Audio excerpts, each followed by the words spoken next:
Welcome, ladies and gentlemen, and a special shout out to all of our beautiful Gungans out there across our beloved Kyber Empire. My, oh my. Let's just say the Gungans are constantly impressing me with each addition coming to the team, where today's latest addition is the Gungan Boomadier. And man, I don't know what to say. This team is already manhandling so many teams that they're absolutely demolishing separatist teams like it's nothing. And even going beyond, where this team is extremely usable in 3v3 battles, where I'm able to take out some General Skywalkers, some Zori teams, and even possibly freaking Reva. Wow, guys. Wow. We have a lot to talk about today here, and I want to reserve the right here to starting to get a little bit more excited about this team. I'm trying to keep reservations until the full team comes to fruition, because there's still glaring issues with the team that I think will be resolved once the tank comes in the next 2-3 weeks or so. But I want to start getting a little bit more excited about this team and start opening the lid of my excitement a bit more. But just in case the tank turns out to be a flop, I want to come back and say, yeah, that's this team. All I'm saying is I think this team currently is good the way it is. Depending on the tank and maybe even Jar Jar down there. Remember, there's a legendary character to plug in here. It can go from good to great if the tank is good, and great to amazing if Jar Jar turns out to be good. So we got a lot of stuff to talk about. First off, let's talk about those mods. Those are not the mods I would recommend, but we do have some mod recommendations from the one and only Pimpo on how you should mod the Gungan Boomadier. And of course, if you guys need modding assistance, reach out to Pimpo. He'll be more than happy to give you tips, tricks on how to get your modding game on, or even help you remod your roster from top to bottom. And big thanks for putting this graphic together. It seems to be a lot of help for you guys out there to kind of get an idea where these characters stand. And I want to say, kind of like what I said a moment ago, TBD, subject to change. The modding could change a bit depending on the next subsequent characters that come. We have an idea on turn order and rough mods, getting a lot of speed, crit chance, trying to get some protection, offense, critical damage in there as well. So let's get in there and start talking about the gameplay. Man. Again, every time if you've been coming to the live streams, I'm going to set the same expectations here. I've been saying, it's not the whole team's not here. There's going to be a lot more to learn. But even with these lower expectations, they're constantly exceeding them. And the reason why I set these expectations is because, when we get brand new factions like the Bad Batch, it took about 4 characters to really see the full team. Inquisitors, it took basically until Reva to see the full team. So that's why I've been kind of more reserved before we have a full opinion on this team. But once we have Tarpals, we already saw some really good stuff happening. And now that we have the Gungan Boomadier here, I'm already seeing the possibility of this team maybe being in a top 10 type of team, so non-GL team type of scenario, assuming the tank and Jar Jar turn out to be pretty darn solid. And even rewatching my gameplay and putting this together, I'm already noticing there are some inefficiencies, modding things that I need to change myself, and just utilizing, especially the Gungan Boomadier, to their full potential. And I want to start off first by that ideal turn order. I really do think, especially come next week of 3v3 Grand Arena, we're going to have the Boomadier. I see myself using this team against certain lines. If I see a trench, I think I can maybe do something. If I see maybe weaker General Skywalkers, I think I can do this. Maybe even getting, you have Datacrons on Reva, but there might be a world where I can use this against a Reva potentially. The biggest issue here that we're going to highlight is the fact that we don't have the tank. The shield generator is vulnerable, but that's been something we've been seeing for the past couple weeks now. But turn order, right now it seems the way you want to have this is you want to have Tarpals go first. Tarpals goes first, and he can stun opposing separatist teams as long as they don't have debuffs. So you kind of want him to go first, but then you want Boss Nass to go second, which I did not mod for this. Boss Nass goes second, does the buff the spell, spams all of his debuffs, and then you have Boomadier, who has the Horn of Otogunga, who gets out there, does amazing ability block things, does protection disruption on separatists, then he gains frenzy, and then you have Captain Tarpals, or he will go Otogunga, the ability of Horn of Otogunga. You then have him pass it back over to someone like Captain Tarpals, and then you get this big explosive play with Tarpals doing his ability, and then you get Gungan Boomadier coming in with his Cluster Booma, dealing tons of additional damage based off all those debuffs, the offense down, the defense down, the healing immunity, the speed down.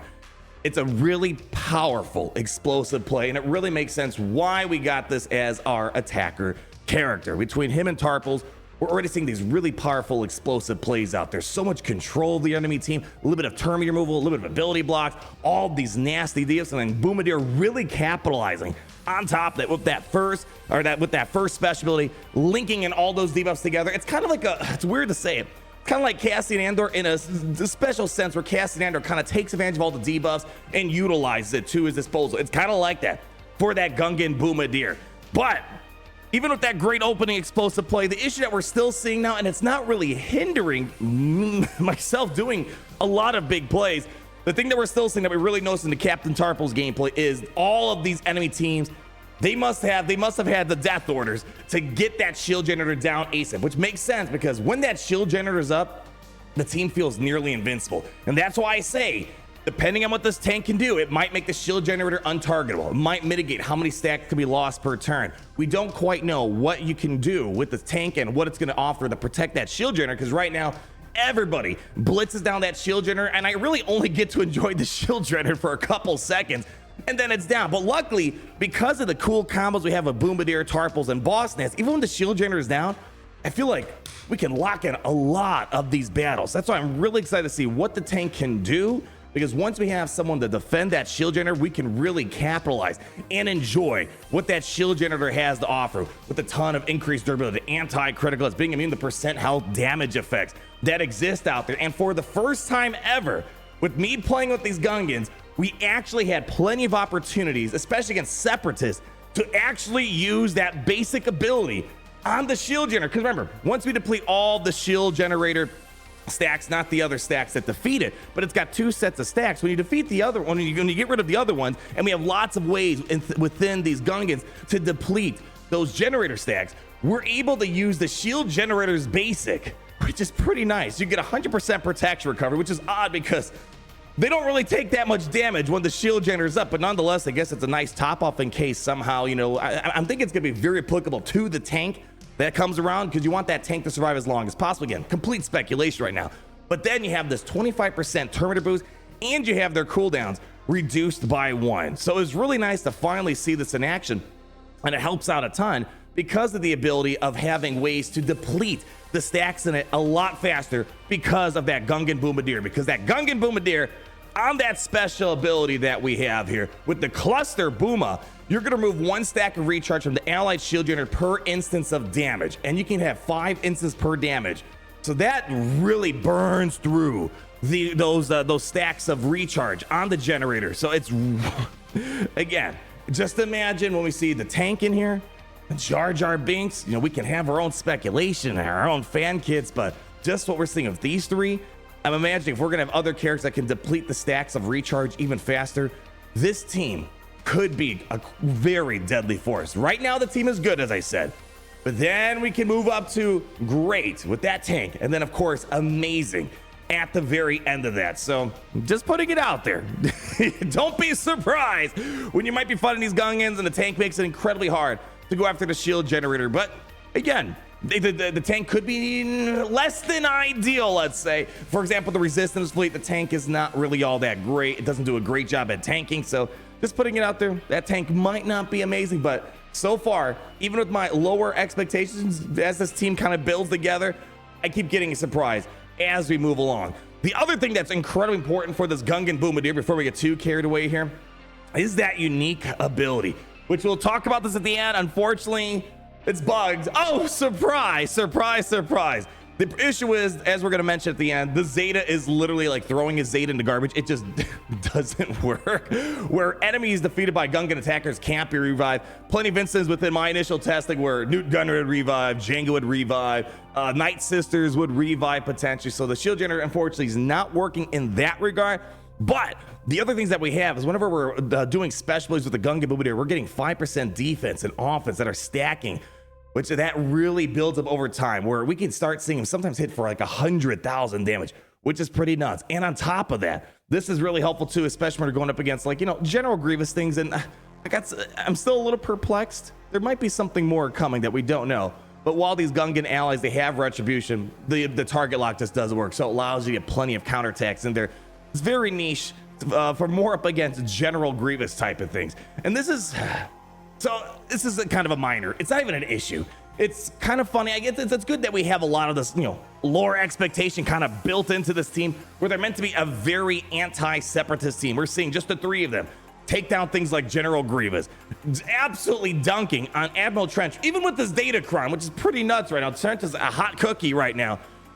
I'm guessing the main reason why we're seeing a lot of this separate stuff might come in handy when that new boo raid finally makes its way around. But again, it's not really much to complain about because, you know, Trench does make an appearance inside of Territory Wars. You know, I see him on defense quite a lot. There's usually a lot of Trench walls out there. So I can only imagine Territory War guilds are going to love this character to get through that. And also Droidica Omicron is also very prevalent out there, even though we already have plenty of counters to Grievous. But again, as I'm seeing right now, just the way these three sit, especially when you throw them in a 3v3 scenario, they're already able to go up against so many of these different teams out there, as you're seeing so far. Sometimes even Dark Trooper Moff Gideon, of course, most of this is no Datacron testing, even some General Skywalker lineups out here. And again, this is with them having that detrimental issue where that shield generator just gets blitzed down so quickly. But even so, despite all those minor gripes and issues with the shield generator being vulnerable, we're still getting so much work done. And man, that's weird to say. I'm really excited for what this tank can do, as well as Jar Jar Binks. There's one other thing I want to throw out there.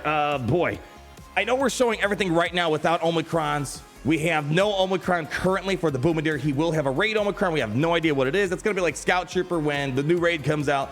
They'll unveil the Omicron. Whether or not people are going to invest in it, whole other thing. Not a lot of people investing in it. Captain Tarpals will have a TB Omicron. I don't know if people are going to go too much into it. Who knows? But I want to remind you, we have a pretty solid contender for Territory Wars with Boss Nass's Territory War Omicron. Now, right now, as it sits, the Gungans already have a lot of max protection offense and especially speed, which is great for us getting that big explosive play out in the very beginning. Gungans are already fairly decently fast, even before their Omicron. They have decent base speed that you can amplify. I mean, if you want to go all speed, you can easily get this team to like 340 before even the leadership kicks in. So this team, if you want to mod them right, they can easily get up to that 370 plus. But when you get that Territory Omicron on Boss Nass, I'm already foreseeing my guild's probably going to want this. You're going to get that 50% max protection, and then you're going to get an extra 30 speed. So this team will have 60 speed, and who knows if Jar Jar, the tank, might have ways to amplify speed even more on here. And with all this in mind, too, my oh my, at the start of each Gungan ally's turn, they're going to recover 20% protection and constantly dispel all debuffs on themselves.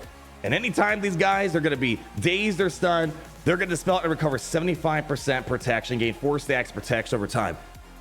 And I said it earlier, I want to reserve the right in case the tank and Jar Jar don't pan out to be good. It could be an inverse situation where Inquisitors were very boring building up to Reva, but then once Reva came, it was a completely different team.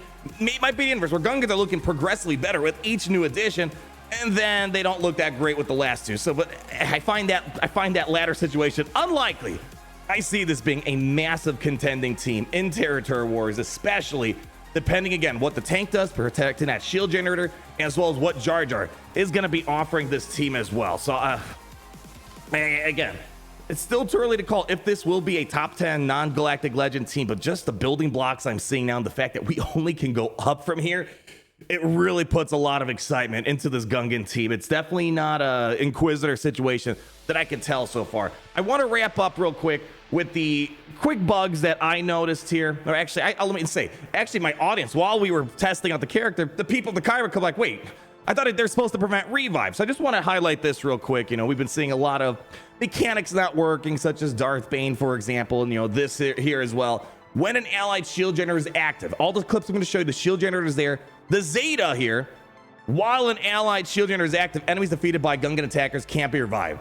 Gungan Boomadier is an attacker. Captain Tarpals is an attacker. And unfortunately, it just wasn't preventing the revives here. So let's go ahead quickly, show you a couple of examples that we have here. I'm assuming it will get fixed. It should make things even better going up against Reva, maybe some of the trench teams. But as you can see here, for example, we had the Boomadier kill off Django. He revived. Okay, so that was an obvious situation here. All right, new Gunray. We go after new Gunray. He revived.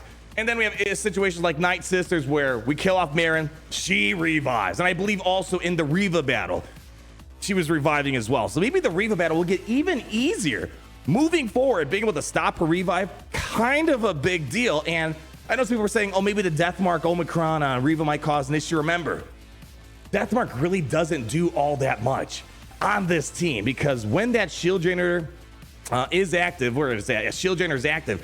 Remember, first off, immune to criticals, we have tons of defense, and we take reduced damage from percent health damage effects. That's Deathmark. And furthermore, this team, everyone is converting their max health into max protection, so that limits the effectiveness of Deathmark even more. Plagues, damage over time. You can see the possibilities that this team's going to offer. But again, still a little too early. But yeah, I'm starting to open a lid, letting my excitement come out for what this team has in store for the future. It's looking good, and it's kind of breaking the mold of what I saw at Bad Batch, which took about 4 characters to see the full picture. Inquisitors, it took a lot of characters to see the full picture. Here with 3 characters, I can safely say it is going to be a usable team. And once you get those last few members, the tank especially, my oh my, and then adding a legendary character to the mix, this could be the big team of the year, ladies and gentlemen. And of course, all you Gungans and droids, thank you so much for stopping by. Hopefully you enjoyed today's video. And, you know, remember, the next time we come back, I want to make sure you guys are saying with me how it's great to be in the Empire today.